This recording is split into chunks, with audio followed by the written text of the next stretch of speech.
What's up, everybody? Welcome back. Happy Skews Day to you. It is May 14th, 2024. I'm Trey. That's Mark. This is Weekly Skews. How you doing, Mark? Good, man. I was just combing my beard a few minutes ago and I found some dried almond butter in it, so that was cool. Real self-esteem boost. Hippie. Look at you. Yeah, my wife can't have peanuts for some. I don't know. Doesn't matter. My wife can't have anything. Basically, she's got Okay, dietary but with the restrictions of like a peanuts, rescue like dog. if hmm someone has peanuts near her, her throat closes up, like that type of Just peanut situation?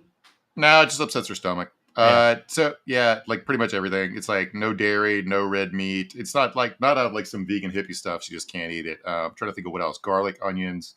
Uh, Fuck, I can't even Yeah. like it's like pretty much. Nightshades, Yeah, gluten, there you things of that nature. go. Do you have do you have anything like that, or do you care to know? Because I've had stomach issues most of my life, in addition to being a fat kid. And when I first met our buddy Drew, y'all know Drew, he went this whole thing. He's like, well, maybe it's this, maybe it's that. Have you tried eliminating that from your diet? And I was like, no. It's like, fuck you talking about? Like, I'm not gonna do that. And he's like, but it could be those things. I was like, well, I guess I'm just going to live with this because Mhm. I'm not going to do that because that's the kind of stubborn hillbilly dipshit I am. But yeah, Yep. it I mean, makes a difference. I know people with celiac disease will still eat bread and drink beer because like they think it's worth the trade off. And the trade off is, Yeah. of course, dying of stomach cancer eventually. But there we go. So a couple things before we get to the show. Lindsey Graham went on TV over the weekend and suggested that we nuke Israel, nuke Gaza, and I guess you got to nuke something. So everybody's still being very sane.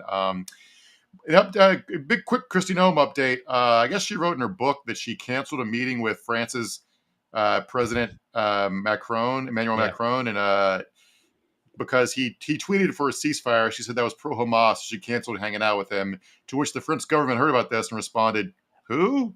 Right. Of Uh, course. The idea that, like, oh, she really showed the president of France, the governor of South Dakota, or whatever she was when this story purportedly happened, that the president of France would be like, "Oh no, get her back on the phone. Are you sure? Can we talk her into it, please? I'll take yeah, it back. I promise." Like, of course, the South president of France Dakota. doesn't give a fuck about meeting the president of South Dakota. No offense, Matt, producer Matt, South Dakotan, but yeah, Yeah. I South mean, Dakota has severed diplomatic ties with the country of France. They say parlez-vous, dipshit. According to a preliminary count for the National Centers for Environmental Information, there have been 547 tornadoes in America documented from January through April. The year-to-date average is usually around 338 between 1991 and 2020. So we now have 209 more tornadoes, a 62% increase in America over the first 5 months of this, 4 months of this. that's a lot of naders, Mark. That's a whole lot of naders. And like I had a real when I was probably like 5 or 6, there was a tornado, like a F1 tornado in my town, and I remember my grandma, my mama cat, shoving me and my sister in the bathtub and throwing pillows on our head and stuff, and it scared the fucking shit out of me. And I've always had a whole thing with tornadoes ever since. And then and my wife's from Wayne County, where they had a legit F5, just leveled everything. So like I don't. Mm-hmm. Tornadoes, they don't hit for me, Mark. I don't know where you stand on tornadoes. I mean, they're, I guess We they're awesome in an objective sense, but they don't. I'm not in favor of there being twice as many tornadoes rampaging through my homeland every year Yeah, because we refuse to do anything about climate change. big tornadoes are pretty rare where I'm from, but my hometown did get hit with one like 6 or 7 years ago that devastated it pretty badly. But yeah, like it's a factor here that we're gonna have to get into. Matt wanted to do an episode on it at some point. Maybe we will, but like mobile homes where more and more Americans live because you can't afford actual houses are apparently only rated for hurricane winds, depending on wind zones or something. So that's a pretty big oopsie that mobile Right. homes, very common tornado Of alley, are built course. to withstand hurricane.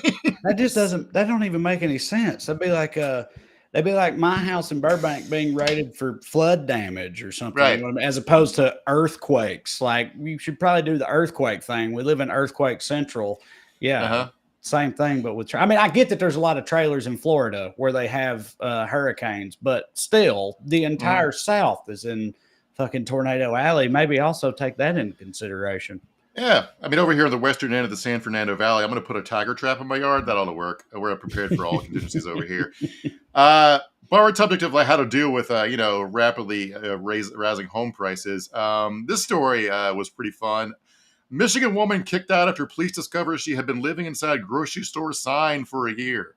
Now, this is purely funny because apparently she had money for a place to live. She just preferred to live in this grocery store sign for I respect the hustle, buddy. Why not? If you got what you need, got it covered. Yeah. Save that money. The rent is too damn high. If you got a sweet grocery store sign set up, hey, go for it. Yeah, she had to put a mini desk, some flooring, and a pantry of food and a houseplant up there, according to the cops. The construction workers, what they did was they found an extension cord leading up there. We're like, wait, somebody's living in this sign. And the cops are really funny here. They gave her the nickname Rooftop Ninja because they didn't want to release her name because they didn't charge her with anything. They just made her leave the sign. But this is like, so she was white then, I assume. Yes, I assume. Right. The official police spokesperson said they were like, OMG, someone is living in that sign. Like, totally for real, someone's living in that sign. I'm not even kidding you guys. Let's all move into signs, man. My rent's too fucking high. Let's live in the signs. There was a story a few years ago, and I'm pulling this out of my butt but some guy in Chicago was like living in a drawbridge. It was a similar thing, like the drawbridge control room or something. And this dude had he had a PlayStation in there. He had a TV set up. He had the whole thing set up. He was like pulling off of their power and shit. He would have I don't know about parties, but he'd have people over. He'd entertain in his drawbridge hovel that he had or whatever. And it's like work. I mean, if you pull it, I mean, that's like, dude, that's like maximum level of homeless. I mean, it's not even homelessness. You got a home, you're just pulling it off. But that's like, that's the Michael Jordan of alternative homing situations. You figure out something like this, good for them. It's America, man. Everybody's got a hustle. Hers wasn't hurting nobody. Put her back in the sign, man. Let her back in the sign. Yeah. Absolutely. All right. Well, let's get into it. Producer Matt is with us, as always, pulling the strings, doing the things. This is Weekly Skews. I want to remind y'all before we continue about a couple of items of business. First, if you want to see me do stand-up comedy live in person, and of course you should want that, go to TreyCrowder.com. Check out my upcoming tour dates. I'll be in Oklahoma City this weekend, then Buffalo and Pittsburgh the weekend after that, and a lot of fun places coming up. So go to TreyCrowder.com. Also at TreyCrowder.com, you can find a link to me and Corey's book, Round Here and Over Yonder, a comedic travel guide around these United States and England and Scotland. If you want to hear us read it in our dumb voices, you can get it on audiobook as well. Also, if you enjoy this program and would like to show your support, you can do so by signing up on Patreon. You go to weeklyskews.com/more, or just go to Patreon and search for my name. Either way works. $5 a month gets you access to full-length bonus episodes. We do 2 a month. We talk about things we can't get to on Skews Day or just things we want to talk about. We do Q&As. It's a lot of fun. So you get some bonus Skews in your life and support the show in the process. So please, we hope you will consider it. Now, as for the show tonight, we're going to be answering or at least ruminating upon a number of questions, such as, are tariffs good? Should lab-grown meat be banned? Should paying for your prescriptions require a second mortgage? Will big oil give Donald Trump an actual $1 billion? We'll dive into all those and more with some fun stuff along the way. But first, of course, we begin with the Daily Dumbass. Matt, graphic, please.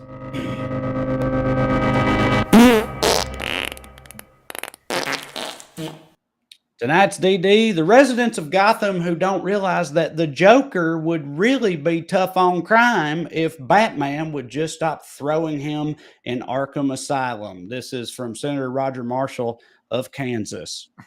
Law and order. Joe Biden is on the way out. That President Trump will be the president of law and order. He's going to secure our borders. He's going to have the back of our law enforcement officers. This is the number one defining issue. Going back to your first segment here, this is why the polls are rising for Donald Trump, because the people know that Donald Trump will be the president of law and order. Well, maybe, but first he's got to get through all these indictments. Are you worried? I gotta say, old Bartiromo, she hit for me right there. Probably unintentionally, I would imagine. But yes, yes, absolutely unintentionally. Yes, but she did bring it in that particular situation. Yeah, so this will serve as our Trump trial update, where Michael Cohen was testifying for a few days this week. This is from today, where he's being cross-examined by Trump's attorney, Todd Blanche. Blanche, you referred to President Trump as a Boris cartoon misogynist. Cohen, sounds like something I would say. Blanche, you referred to President Trump as a Cheeto-dusted cartoon villain. Cohen, that sounds like something I would say. Uh, I don't know. His lawyers fucking suck to a degree. Of course. Like, Well, dude, I mean, it makes yeah. all the sense in the world. I know he's a former president, but look at the way he has treated his lawyers over the years, or also just anyone who works for him. But like, I don't know why anybody, I mean, I get it. People always want to, grasp at notoriety and fame and that type of thing. But still, dude, being his lawyer is a losing proposition in every respect. And he'll throw you under the bus as soon as he can. He won't even pay you for your time. It's like, it's no wonder to me that he has dipshits running his case at this point, considering how he's acted. And I get what they're trying to do. He's trying to establish that Cohen has actual animosity towards Donald Trump, so he might not be honest or might be presenting his evidence in like the worst possible light. But to try to get to that point by eliciting insults that make the jury laugh at your client's expense, it seems like a bad strategy to me.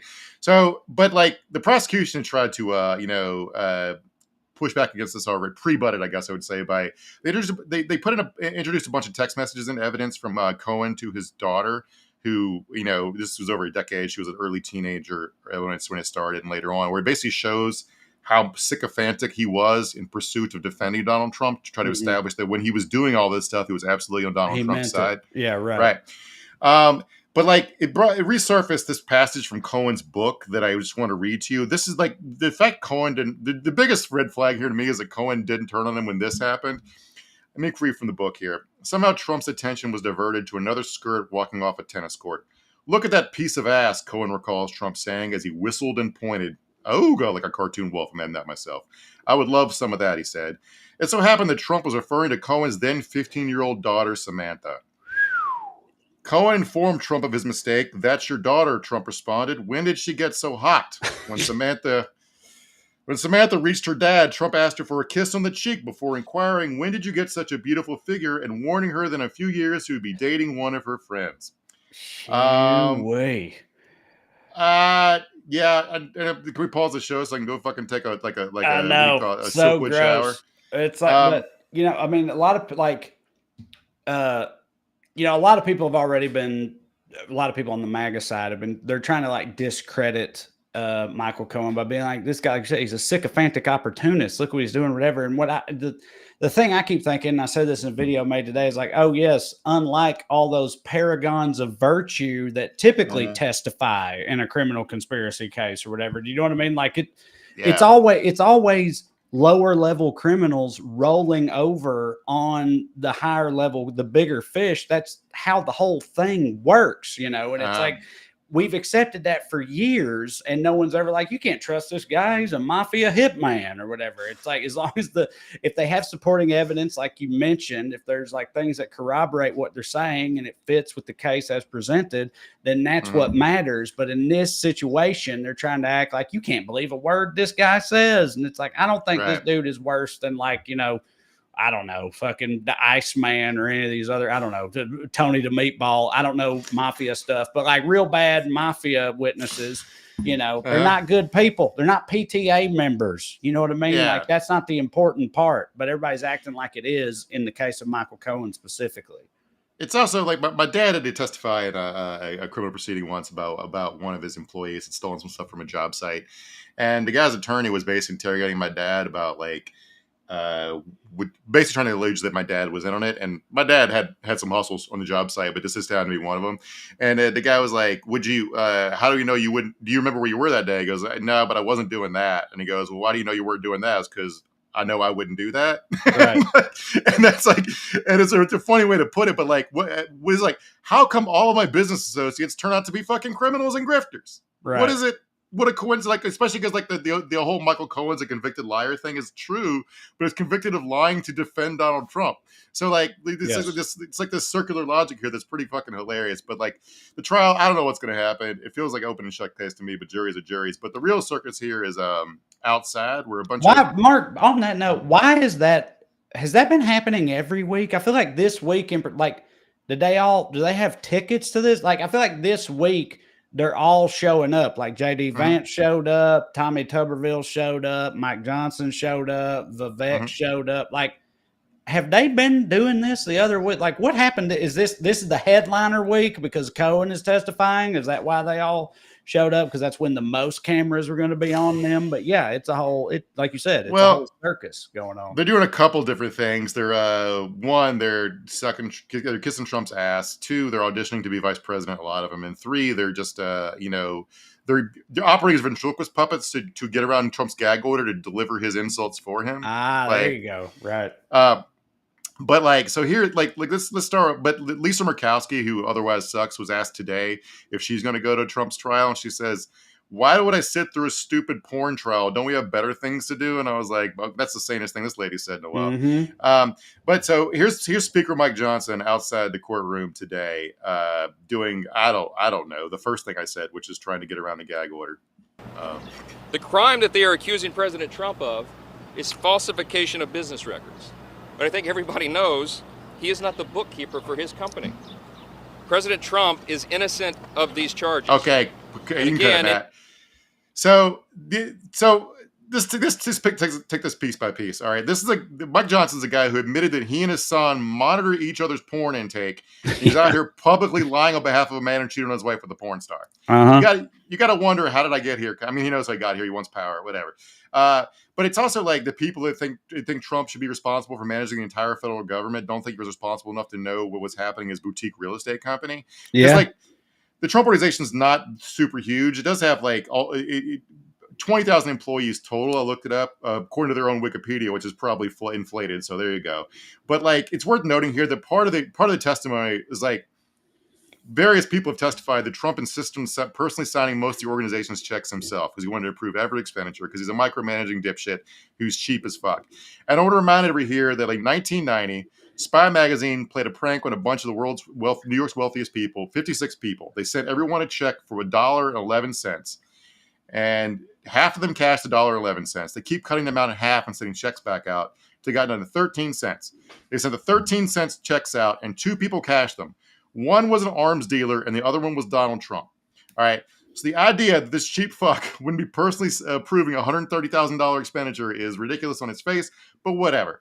I mean, dude, I'm not going to lie. Like, I'm kind of like, I don't know. I guess it makes everybody talks about the whole time when he was running for it. They were like, oh, he's going to run America like a business. And that's what this country needs. Right. That's what everybody said. And then now that they're talking about the inner workings of his business or whatever, they're like, he didn't know nothing about that. How was he supposed to know about that? Which is your whole point. And I agree with it. But I am kind of surprised that I know that he was born on third base and that whole thing with his dad or whatever. But I'm kind of surprised to hear that he is that he's this much of a micromanager, this actively involved in it, just because I would have assumed that every one of his businesses would have flamed out spectacularly almost immediately the whole time. I know he fucking put casinos under and Trump University and the stakes and all that. I know, but I'm just saying, I'm kind of surprised he ever pulled anything off now, knowing that he actually he was involved in this level of minutia or whatever with it. Cause I wouldn't have thought he could do that. Frankly. Well, there's a key point you're missing, which is like he pivoted to whole different industries. Like his real estate businesses did not work out. He went bankrupt. The casinos went under. He extracted wealth from it, but the businesses themselves didn't work. And then he pivoted to just selling his name and likeness. Now, the important thing there is there's no expenditure for it. You're just taking money for doing that. You're just selling your name and doing commercials. So the Trump stakes wasn't. I don't know if he owned it, but it wasn't his money. You know what I'm saying? Like, it's and then he hosted The Apprentice and like that. You can't lose money being a host of a TV show. Sure. So like, yes. So Speaker Johnson talking about getting around the gag order. He basically, the thing Trump's banned from doing, which is pointing out that the judge's daughter works in Democratic politics. He ran his mouth about that. Such a brilliant scheme to get around the gag order, to have other people do it. And you might be like, well, how do I know I'm doing that? Tommy Tuberville went on TV and said they're doing that. The dumbest senator. He went on TV. Forget taking notes on a criminal conspiracy. He went on video and confessed to a criminal conspiracy. They're basically tagging each other in like a WWE tag team to do death threats. Way to go. The vice presidential sweepstakes part of this is pretty funny. If you got this picture, Matt, throw it up of 4 congressmen there, all wearing the exact same outfit. They're just all dressed like Trump. That that's Governor of Burgum of North Dakota, who ran the primary for a little bit, who used to say mean stuff about Trump because he's one of those conservatives that pretends to have integrity, like he wouldn't dare do this stuff. But today he called it a sham trial, a scam trial. Right. Republican Andy Biggs, congressman from Arizona, who's not in this picture, but he went on Twitter and basically insinuated that Trump is only being prosecuted because of an expansive federal government that has too many things be illegal. Which how many few people run into federal law enforcement is kind of funny. But he said, let me quote here: "The average American commits 3 felonies a day."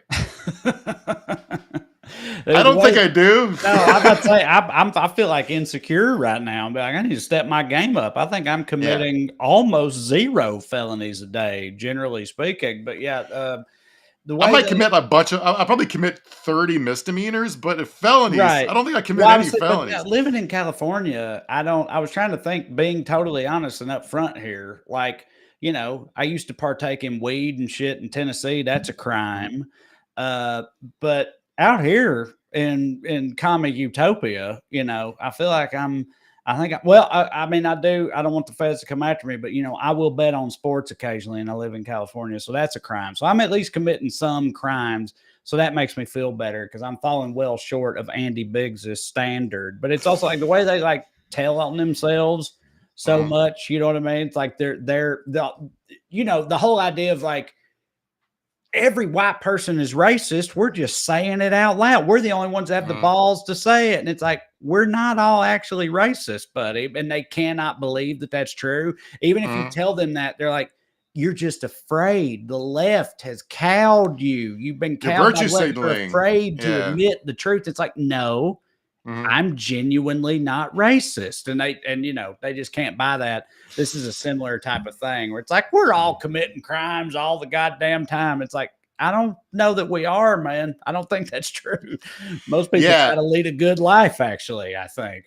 Yeah, that kind of brings up the next thing I want to get to. So we'll come back to this video in a second, Matt. But like, so Rick Scott went out there and talked about how this is like, he got railroaded just like Donald Trump did when he was like, his company was brought down on federal charges. Now, the fact why he would bring this up, I don't know. Rick Scott, he was CEO of a company called Columbia, which changed its name to HCA, which is like they're like a big company that runs urgent care clinics and surgery centers and the like. And they got in trouble and faced a federal fraud investigation over Medicare.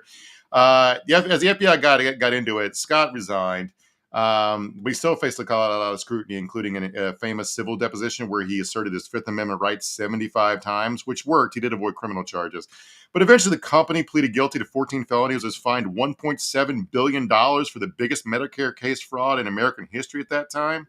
What they were doing was offering executives financial incentives in exchange for patient referrals, which if you're getting your health care and your doctor's referring you somewhere for any reason other than that's a procedure you need by the best doctor to give it, that seems pretty shitty to me. And Rick Scott brought that up as an example of federal law enforcement getting railroading somebody.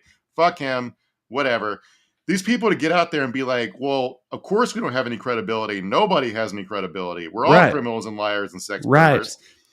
And they wonder why, when Laura Ingraham asks the questions like she does in this video, that it's so obviously farcical on its face. Hit play, Matt. How do you get to the point where you think Stormy Daniels and Jughead Cohen are more credible than Donald J. Trump? How do you so close to getting it? So close to getting it. Yeah, I don't know, man. It's wild. Again, just the thing that amazes me the most consistently and repeatedly about them is the complete lack of self-awareness that comes with being the way that they are. But anyway, I think when they say, I think my favorite genre of these videos, when they say something that's totally accurate but don't get what they're saying. They hate it. I know. They do it all the time.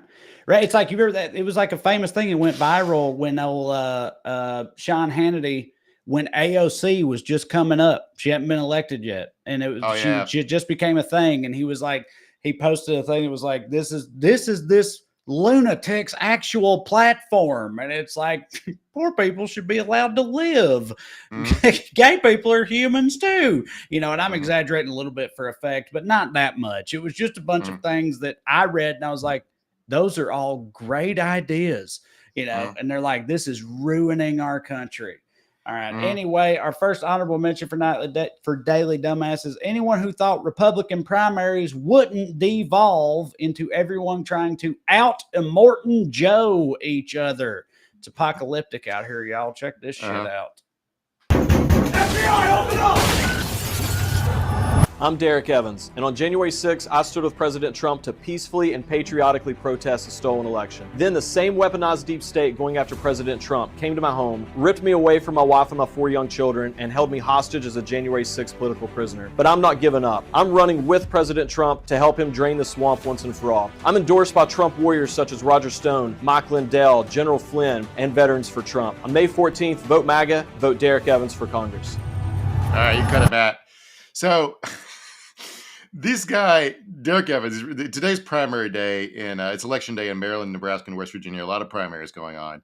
We're going to have a bunch of weirdos to kick around going forward, I feel like. We're going to talk about a couple of them in a minute. But, like, you'll notice that, like, Evans started that campaign ad with very dramatic footage of FBI raid that's purportedly him being dragged away from his wife and kids for doing January 6th. The thing is, a reporter filmed his actual arrest, which feels more pertinent to me because it's a sad loser being hauled away while his grandma is mad at him. So here we go. Yes, let's please watch this. I liked this. This is his actual arrest, what actually happened. No, no door kicking, no window busting, none of that. This is how it actually went down. Hit it, Matt. Oh, no. Oh, I took it down? Oh, I guess they delete. Oh, this really upsets me because I like this video a lot. All right. Well, I talk for a minute, Matt, we'll click it again and see if it works. But no, I just clicked on it. It got deleted for whatever reason. God damn it. This sucks. I love this lady. Her voice, everything about his mamaw in this video hit for me. This is Derek Evans' actual mamaw in West Virginia. And she's great. She's great. So he's basically being calmly walked to his car in handcuffs. They let him get his jacket on so he wouldn't be cold and stuff. And his grandma is like, the reporter asked her if she'd like to say anything on his behalf. She goes like, he's a good boy. And thank you, Donald Trump, for inviting him to a riot outside of the White House. Now, she got the location wrong, but whatever. But like the point was, she immediately understood it was Donald Trump's fault. She blamed Donald Trump for it immediately. She was like, oh, he means well. He's just a dumbass. She didn't say that, but that's what I heard. She's like, no, he's a good boy, but Donald Trump led him astray. And thanks a lot, Donald Trump, for inciting a riot. And I mean, she literally says that. And I just wonder what his mamaw's thinking right now. That's why he's reframing all this shit. Right. What if the propaganda has changed her mind about what happened that she clearly understood in the moment? So the Republican primaries in West Virginia have gotten fucking insane. So because Joe Manchin's retiring, Jim Justice, the sitting governor, is running for Senate. Is probably going to have a shoe-in election as the Republican senator from West Virginia. And so it's kind of it's become completely around transgender issues, which is crazy because West Virginia has already banned transgender healthcare. And they're getting really nasty, basically accusing each other of being over who's more transgender, even though they're both hateful. Here's one from a pack called Black Bear, which a homophobic super PAC called Black Bear. Black Bear, incredible. Like I said, the lack of self-awareness, dude. The fact that they would name themselves Black Bear PAC. It's like, those are two things you hate so much. and they don't, and they have no realization of that. Anyway, play the thing, Matt. So here's one supporting Patrick Morrissey attacking Chris Miller. If you got it, Matt, play. He, him, she, her, they, them. When Chris Miller was a board member at an in-state university, he looked the other way as pro-transgender events happened on his watch. Drag shows, a transgender homecoming gala, and even, quote, a trans closet that provided items to support sex changes for students. Chris Miller protected they, them, not us. Black Bear PAC is responsible. So I don't even know where to start with that. So he's saying Chris Miller was on the board of a college where some kids hosted some trans or drag or gay friendly events, and therefore I don't even know what to do about the sex change closet. If you get a sex change in the closet, you wouldn't need transgender healthcare. So why are you passing laws against it? Anyway, this is all fucking insane. Here's the counter ad where Chris Miller goes back at Patrick Morrissey for being the real guy who's pro-trans or whatever. How low would you go to make a buck? As a lobbyist, Patrick Morrissey helped a leading provider of child sex change procedures, lobbying the government to pay them with seniors' Medicare. Morrissey even lobbied for a drug company that helps turn boys into girls. Morrissey is small in stature, but has a big appetite for getting rich. Right. You can cut it back. So he had to get in a fat joke at the end there, because not only is he pro-gay, but also large. Like this all deeply sucks, and I'm sorry to trans people, that people like this in our country are out there fucking running for office. But it's also funny to think about, like, a trans person doesn't really follow the news, who sees these ads and think both these dudes rock. Right. Yeah. Yeah. Yes, they're both. Whereas, like, I'm sure both like that. I mean, I don't know. I haven't looked into it, of course. But that second guy, I'm assuming, is like, oh, he lobbied for some big medical group that gave him money to do it or whatever. But they also had some subsidiary that did this trans shit or whatever. So it's like tangentially true or whatnot. But he didn't give a fuck. And then the first guy, was on the board of some university's committee or whatnot. And at the university, they had drag shows and shit, because of course they did, because it's a college and college kids are cool.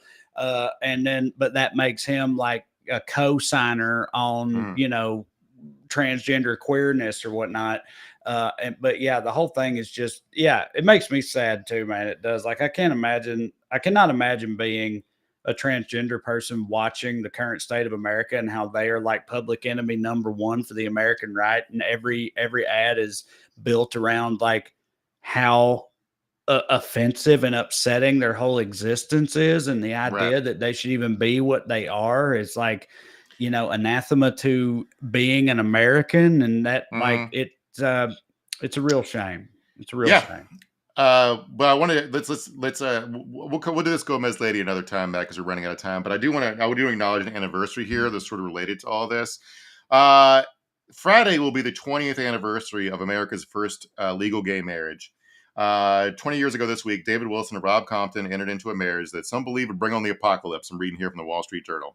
And you know what happened next? No fucking apocalypse. Nowadays, they're still married.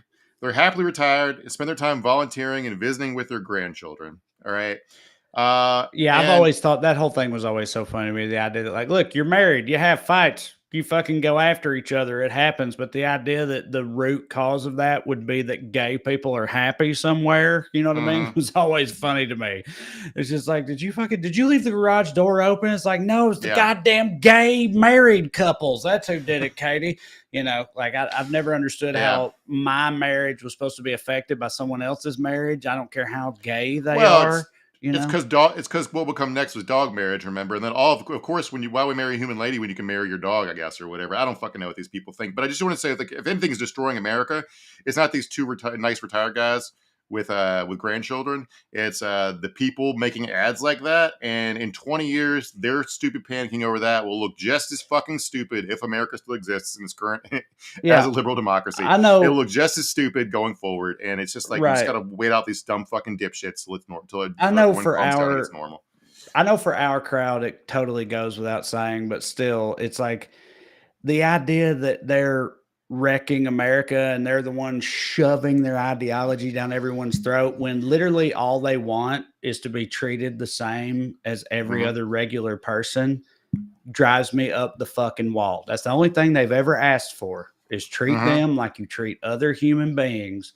And that is so offensive to these people that they, lose their minds and make campaign ads and try to demolish everything about what they are and act like it's a threat to everything we hold dear. And it's fucking bullshit.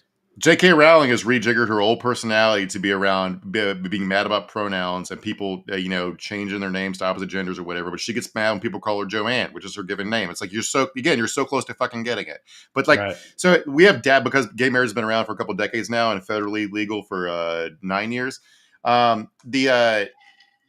Here's saying, so let me quote here from the Wall Street Journal. The widespread public approval suggests most people don't believe the horrors once forecast have resulted from same-sex marriage legalization. Now there's evidence to prove it.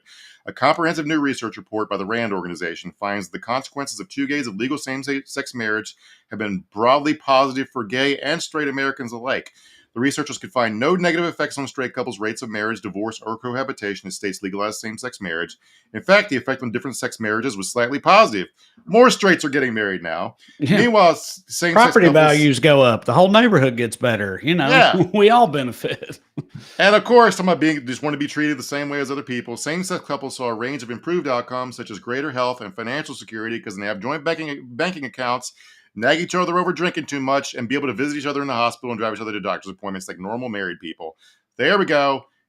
Everybody, yeah. I just hope when we laugh at these past moral panics, one of the reasons I like doing is to be like, well, what are we doing now that's the fucking same, right? Right. Since we keep doing it over and over again. All right, let's get into the main segment. You want to? Yes. I could talk about that for 3 more hours, but yes, let's go ahead. Let's get into it. Yeah, so you texted me and Matt this morning. It was pretty fun. I know you were being funny, but it was just funny because you said, hey, you were trying to figure out your take for your video today. And you're like, are tariffs good, LOL? Yeah. Yeah, please tell me, Mark. I mean, that's what happens every week because it's like, Mark, tell me how to feel about this thing. Right. So, yes, are tariffs good? I can't decide.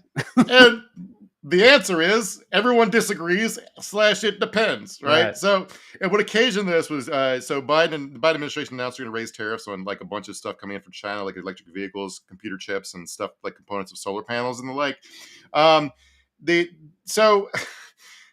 This is I understand why he's doing it, especially in election year. It's probably part of his deal to secure the endorsement of a lot of unions. His stuff's popular in the Midwest, and like there's like. Economists are going to shit all over it and pro-free trade people because they look at like a graph going up and think that's the main thing. And like I understand, like for broad prosperity, you want the graph to go up. But there's also other stuff factors in this, like national security, getting all your computer microchips from China and being dependent upon China for solar panels so everybody can have electricity feels like not the best idea. Plus, just bringing jobs back to America and all that shit. That's not purely of economic, not purely about bringing benefits to the larger economy. But like the reasoning for it's funny to me because the Biden administration says that the Chinese electric vehicles, for example, are unfairly subsidized, which is like, how dare a government invest in a green energy transition? Right. Well, yeah. And it's also like, there's, it's unfairly subsidized by the government. And so it's not a fair competition. It's like, we care about fair competitions now. Right, You know what I mean? And this kind of like, listen, like fundamentally, I think it should be a level, fair playing field. But I'm just saying it's kind of funny coming from our government. The idea it's like, oh, this is fundamentally unfair. This Also, competition. Also, you're doing trade with a country that's at least nominally communist, and you're accusing them of cheating in capitalism. And I'm like, I don't know. That's their whole thing, right? You chose to trade with them, Right? Sort of like, and it's like my main thing with, and I'm sorry if I'm like stepping on anything or skipping ahead, but my main thing was it's like the idea is it's supposed to be. I'm all for because again, I think like, oh yeah, we should. I don't give a fuck about actual fair and free markets generally. I'm not a free market person. I don't give a shit. So like, neither does anyone else. That's what right. we're getting to. Yeah. Right. So yeah, if they're playing on a different playing field and we need to level the playing field for American companies and bring some of this shit back to America. I'm from a town that was absolutely destroyed by NAFTA. So I'm all for bringing the manufacturing of any kind back to America and investing in American jobs and all that shit. I love that. I don't give a fuck how anti-capitalist it may be or whatever. I'm for it. But I just don't trust that the current state of American industry is going to, utilize these advantages in that way. Do you know what I mean? Like I think about like, they're like, oh, well, listen guys, it's great. We're going to boost your businesses. You'll have increased revenues. You can use those increased revenues on things like innovation and expansion. And I expect them to be like, yeah, or we could do stock buybacks. That's what we could do. Like, I just expect them to just raise their prices to just below Chinese tariff prices. And then just roll with that and just rake it in and be happy with it and leave it at that. And that's what worries me about this shit. That's what I don't like about it. That's the downside of EVs. We'll come back to EVs in a second. But the thing is, like, if you're a company that needs microchips, you can't just raise prices out of that problem. You're gonna have to get your microchips from somewhere, and if Chinese microchips are super expensive, that gives an incentive for somebody to build them here in America. Then America has microchip facilities to put in our own products. When if China cuts us off for whatever reason, or if we go to war with China, which we don't want, but you know what I'm saying? Like it's like you can't not buy the microchips, right? So, well, actually, Mark, just not to divert us again, but you just said let's we go to war with China, which we don't want. I read on Reddit earlier some Reddit lunatics saying that, and I want to know what your take on this is, that both China and America are currently actively divesting themselves of each other. Because I've said for years when we talk about, us going to war with China, I've been like, that ain't going to happen. Too many rich people are making too much money off of each other. But I saw some lunatics on Reddit today. So now I'm intrigued, saying that both countries are actively trying to divest from that and pull out from that because they expect to go to war with each other over Taiwan in the near future. What do you think about that? Is that insane? I think it's more likely that we just had a global pandemic that shut down global supply chains, and everyone realized they were a little too interconnected and not self-reliant, but also it could be. But I don't. Nobody. We haven't had a major power war in how long? Because everyone has nukes and we know what it means. Right. So it's whatever. Not to disagree with the people on Reddit, the real experts. No, please do. I wanted you to. I was hoping you'd do that. So I coincidentally read a piece about Chinese electric vehicles this week. Some American reporter went to a Chinese auto show in Beijing and was basically like, holy shit, Detroit is fucked. There's had this super rad vehicles that cost like $12,000 US. And it was like, okay, so maybe Joe Biden read the same piece. But it should be a little bit embarrassing regardless of the merits of the policy, it should be a little bit embarrassing as an American that we have to keep Chinese electric vehicles out with tariffs and regulations instead of being like, we can make a better one for a better price. But hear me. Isn't part of that the way that, they have literal sweatshops and shit over there, and we at least try to pretend that we don't do that, right? I know we still don't treat our workers the way we should treat them, but that's what I'm saying. The idea of it, the way they present it, it's an uneven playing field because of shit like that, right? Which I understand. Right. I'm not going to pretend that China's awesome. They do have a booming middle class, and also when people talk about unfair competition from other governments, part of what they're complaining about is those companies don't have to pay for their employees' health care because the government provides it, right? There you go.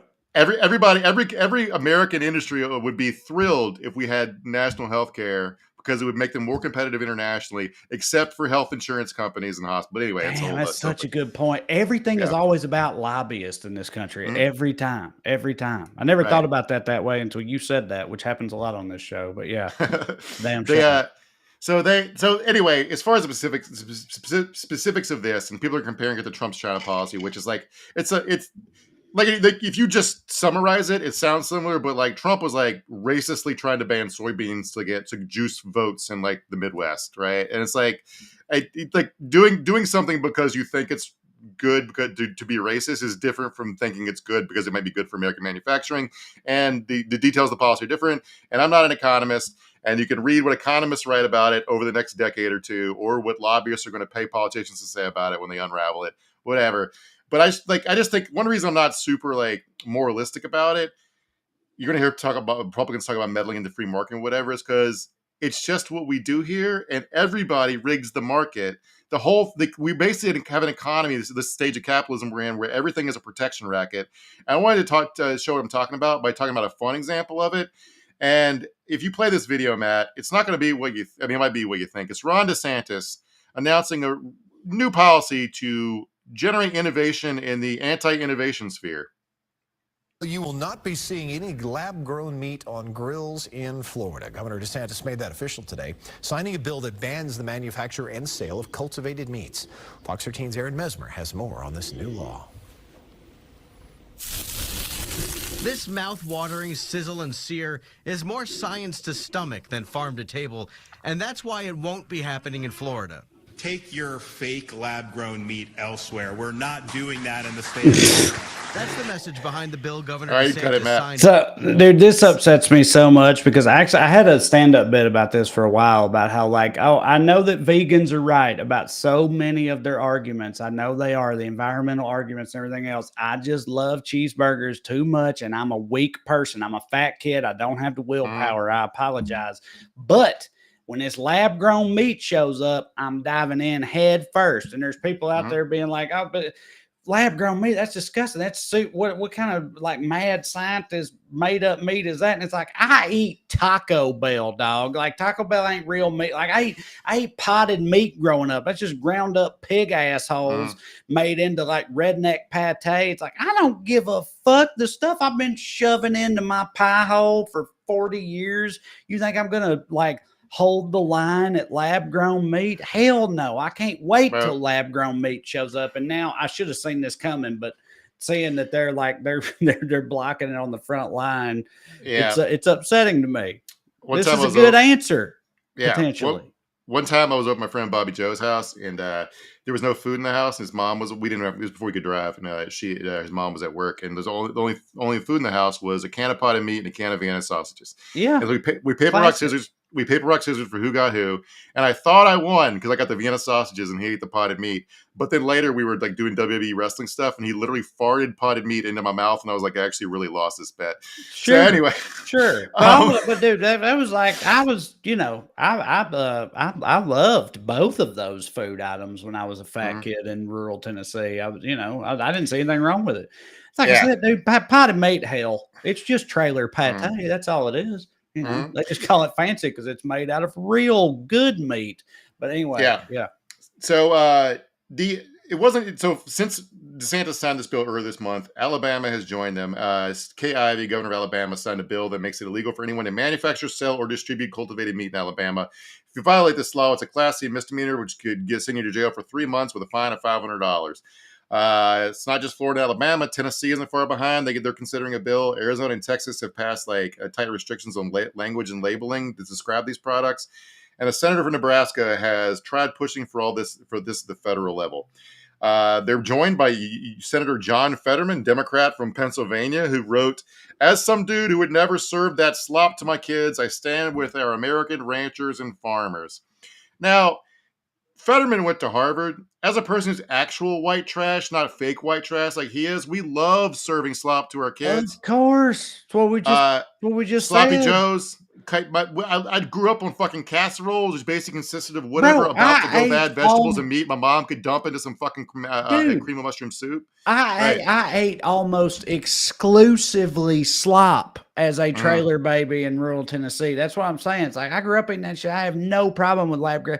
Like honestly, I feel like Fetterman's being fucking elitist right now. That's how I feel about it. You got a problem with this slop? It's like we love slop. God damn it, give me some ethical slop. That's what I've been waiting on my whole life. Also Fetterman, man. He's like, I don't know. I loved him so much when he came out, and he's taking some wild. And that was he's so insanely pro-Israel that his wife left him. Damn, I didn't know that. Guy. Literally, she left him over that. According to the internet rumors, yeah. Wait. But he did give away the game there, where he said, "Where I stand with our ranchers and farmers," which is similar to the language that DeSantis used there. We will save our beef. This is purely about protecting the interests of meat lobbyists. Yes, like they were saying, it's always all about lobbyists every time. Right. That's what it comes down to. It's not about the greater good or whatever. It's like the way I look at it, as far as that, like, dude, I don't want dairy farmers or whatever to be put out of a job and all that. I don't want that to happen. But we already subsidize the ever-loving shit out of so many different types of farmers and stuff in this country. I really think we could figure something out. Subsidize them for a little bit, transition them into something else. We could do it if we wanted to. They just don't want it to happen. Right. Are you saying that the government would ever meddle in the free market to help to save ranchers after the government has meddled in the free market to save them before and then destroy whatever they're doing now? All the time. It's all the time. But also, like, the idea, like, we're not talking about small family farms like I grew up on. We're talking about big agribusiness, like the big four, like factory farmers and the big four meat packers like Tyson, JBS, Cargill, and National Beef. if by the way, we're talking about a free market here. If cell cultivated meat really isn't desirable, it shouldn't be a threat to the cattle industry. Like if it tasted bad but it makes people sick, it won't nobody will buy it anyway. That's but capitalism, baby, ostensibly. They're also like banning something that doesn't exist yet. Like the last thing I read about the existence of this hypothetical product, it's super expensive and resource intensive to like create like an ounce of lab grown meat. Like is the chains of amino acids they need and the amount of like electricity they need and power. It's like, it's not nearly feasible to like bring to market. So they're just like hitting an empty pinata with a bat that says farmer on it. It's so weird. But like, you're right. The promise of this is huge. Like globally, a lot of people are dumping money into this because it would solve a lot of problems if it worked. So many. The livestock industry is responsible for 15% of all greenhouse gas emissions, not to mention the transmission of zoonotic diseases, which I think we all agree after the last 4 or 5 years, pandemics do not hit, right? Right. The massive amount of land it requires that we get used for, I don't know, fucking housing that we need. Or like there's also the inherent animal cruelty about it, which a lot of people don't want to think about or don't care about. I just choose not to think about it myself, but because I like, how chicken wings taste. Yes. But I was also thinking, like, is there any other kind of food that's banned in America? I mean, it's not like full of poison or something. It's banned just for the type of food it is. I couldn't think of one. No, I can't think of one either. If the gays had some sort of official tart or something, then they might be working on banning that. But yeah, I can't think of anything. So like, I realize it might be like some. Well, you can't get like European baby food that's not approved by the FDA or whatever. But I'm talking about like the concept of baby food isn't banned in America. Well, I was going to say you can't but even then, I don't know if there's actual laws on the books. We just don't do it. But I was going to say like you can't eat dogs, you can't eat cats, stuff like that. I don't know if that counts. Do we have laws about that? I don't even know, or do we just not choose not to do that? I have no idea. There was like a horse butchering farm in like I think Texas that was shipping to France that got shut down, but I'm not sure what. Anyway, but you're right. There might be categories of animal that we don't butcher, but I'm not sure if you killed your dog and ate it, would you be in trouble as an individual? I don't know. But anyway, like I was trying to figure out foods or like, so I Googled, is pork illegal in Iran? And it turns out it is. But like, would Iran prohibit lab grown pork? Because would that violate the Quran? I don't know. Right. Like we need to interview like a progressive science forward mullah who wants to eat like a Frankenstein BLT. I mean, if I know fundamentalist religious people, and I feel like I do, yeah, it absolutely would violate the Quran. Because I just assume the whole thing with them is like, this ain't natural. This ain't God's plan. This ain't how things are supposed to be. And I really doubt that Iranian Muslims are any more forward thinking on that subject than American Christians are. Sorry, but that's my opinion. You mean the mullahs? Iranian people are a lot of them are really cool. Well, I said I said Iranian Muslims, but I meant yes. I mean yes. I mean the ones running the show. Yeah, not just the regular people. The hardcore like Islamo-fascist fucking dickheads who have women executed for not wearing a hat, not wearing a scarf. But the thing about it here is like, since we're all running protection rackets here, I was like, it's like, I was like, what's the protection racket for consumers? I'm like, oh, the government. You pay them taxes and they're supposed to keep you from getting fucked, right? They're the mafia who's supposed to save you. Yeah, right. So as we speak, the pharmaceutical lobby is suing to stop Joe Biden from cutting prescription drug prices. The banking lobby is suing to stop Biden from capping credit card late fees. Now the airline industry is suing to stop Biden from requiring them to clearly disclose fees up front, not hide them. Like when you get to the airport, like, oh, it's another $50 for your bag, right? So like, this is what happens when companies that are used to having the government protect their profits get mad about you trying to make them be honest about what they're actually charging people, right? This is like, because like this is what American capitalism actually is. It's protection rackets. Absolutely. And I think there's like an asymmetry of American myths when it comes to capitalism and money. Like the rich people know the truth about all the myths we tell people are fake. That like capitalism is about competition, for example.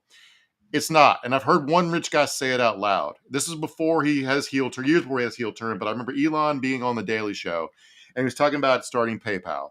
And he was saying that like, it's a lie that capitalism is about competition. You don't want to compete with somebody who's already entrenched in the marketplace. What you want to do is you want to figure out something no one else is doing and then do that. But he left out the second part of it, which is once you get entrenched in the marketplace, you do everything you can to keep people from being your competition. From doing that. Right. Yes. Which includes regulatory capture, lobbyists capturing the government, et cetera, right? Like if you like for example, if you have a big huge herd of cattle, and somebody invents lab grown meat, you got to be like, fuck, I got to pay Ron DeSantis to make that illegal, right? Yes. Yeah. And so, like, if Joe Biden's meddling in the free market to protect electric vehicle manufacturers and American companies who make solar panels, what the fuck is this? All right, this huge bribe story came out this week in the Wall Street Journal. I know we got to wrap up soon. Trump had a gathering of fossil fuel CEOs at Mar-a-Lago where he basically told them they need to give him $1 billion. Because if he gets reelected president, he's going to fulfill all their wants and wishes if he gets back in office. These are all allegedly competitors. Now, this is important here. This is Exxon, Chevron. These companies are allegedly up against each other in the free market. They're at the same meeting talking about combining to pay the same guy to do all the same thing. Where the fuck is the actual competition? Right? Yeah. You know what I'm saying? Like, so they said they were stunned with the ask, according to the Washington Post. But then they said the $1 billion deal would only be a deal for the fossil fuel industry. That's what Trump said. And an anonymous industry source, after saying he was stunned, said Trump is likely to get the money. So they're gonna pay him the money he's demanding in exchange for giving them whatever they want, to get rid of green energy competition. And everyone knows this is happening, Right. and we still believe in the free market. It's the whole thing with this whole country, dude. It's not about voters or constituents or any of that. I don't know when the last time it was about that, if ever. It's about moneyed interest and lobbyists. That's what it's about. I've told this story a million times, but still a brief version of it. I went to Tennessee as kind of a journalist to do this thing for Attention Media, a pilot they were doing for HBO. And I interviewed all these people regarding a legal weed bill that was coming out in Tennessee, all these Republican state level Congress people. And I asked them all, it's like, in your constituency in rural Upper Cumberland, Tennessee, or wherever, what percentage of people are against legalizing weed? And every one of them across the board was like, oh, pretty much nobody. You'll meet a person every now and then, but almost nobody is really against it. And I was like, so what do you think are the odds are that this will pass? Let me guess. Booze companies, pharma, right? Yeah. Bar owners. Cops Yeah. and prisons, right? Yes, those things. And they were like, but yeah, the guys I talked to, they were like, the guys who authored the bill, they're like, well, some of our colleagues in Congress haven't been convinced. And I literally asked them, I was like, what's it matter if they've been convinced? I was like, if their constituents think this, it's irrelevant what they think. And they were like, well, there are varied interests that are still not really on board. And they try to like say it diplomatically, but basically they're saying these people are bought and paid for by these different moneyed interests. And it doesn't matter what the fuck you want as an American voter. Like, they don't care. It's irrelevant. And they're pretty open about it, really. They try to like couch it in some sort of like cryptic terms, but they'll pretty much tell you that that's how it works. And that's like, I think that is the number one problem with our American society or our government as it stands now, is that I think the way money works in politics. David Teets is reminding us to remember to smash on the like button, then go and enjoy some potted meat. Thanks, David. So I wanted to mention a couple of quick aspects of this map before we maybe squeeze in some comments in a second. This seems like a pretty big bombshell. Trump's demanding $1 billion ransom from oil companies in exchange for doing them favors to destroy the planet. But per Media Matters, basically only MSNBC covered this story. Maybe this will help. U.S. lawmakers are some Democrats in Congress are demanding via a letter that Exxon, Chevron, and Chesapeake Energy tell them what Trump said at this meeting. So maybe the letter will get them to cooperate and get some news out of this, because they're not making enough noise about this shit. Like this week, the Federal Trade Commission accused the ex-CEO of Pioneer Energy of colluding with OPEC. An organization of economies that are absolutely our enemies, that did 9/11 and run an oil cartel to extract wealth from American fucking consumers to set prices. I'm not like every now and then I try to give Democrats political advice. This guy's name is Scott Sheffield. Has been referred for criminal investigation by the FTC to the FBI. I'm like, perp walk the fuck out of this dude in front of 1,000 cameras. Stitch it together with Trump's $1 billion bribe from American oil companies, and get this some fucking news in here, because like this is like evil, crooked shit, and it's as much blame as Joe Biden got for oil prices, and we found the guys who are actually doing it. Right. and they can't even get a news cycle out of it. Right. So Yeah, because it's people, probably because people don't know their names already. You know what I mean? People know Joe Biden's the president, so that hits harder when you blame him for stuff. You blame some nameless executive, like average person doesn't give a fuck. There's so many problems with both money and politics, but also the way our media works and all that. And the whole thing is going to end up with us. Democrats don't work for it. Like if this was a lab grown meat company that had been caught poisoning people or something, the political dynamics were fixed here. Right. Republicans would make sure this Scott Sheffield dickhead was a fucking household name. Right. They would say it over and over and over again. Just like I wouldn't know Hunter Biden's name if they weren't good at this shit. That's a good point. Yeah. So like I don't know why they don't do politics. Right. It's pretty frustrating. It's so frustrating. They continuously frustrate us all. But what's not frustrating is that you guys keep watching the show. We appreciate it. As we close up, I want to remind you, go to TreyCrowder.com and check out my upcoming dates. If you're in Oklahoma, come see me at Bricktown in OKC this weekend. It's going to be a lot of fun. I promise you. Buffalo and Pittsburgh, you're next up next weekend. Virginia and Florida and everywhere else beyond. We'll see you out there. Go to TreyCrowder.com. Also, to check out me and Corey's book, Round Here and Over Yonder, Comedic Travel Guide. Get the audio book. And lastly, if you want to support this show and get more of it, go to weeklyskews.com/more or go on Patreon and look for my name. Either way works. Sign up. You get full-length bonus episodes and support the show in the process. The main thing is you keep watching this here program on Skews, and we'll keep making it. We appreciate you. See you. Love you. Bye.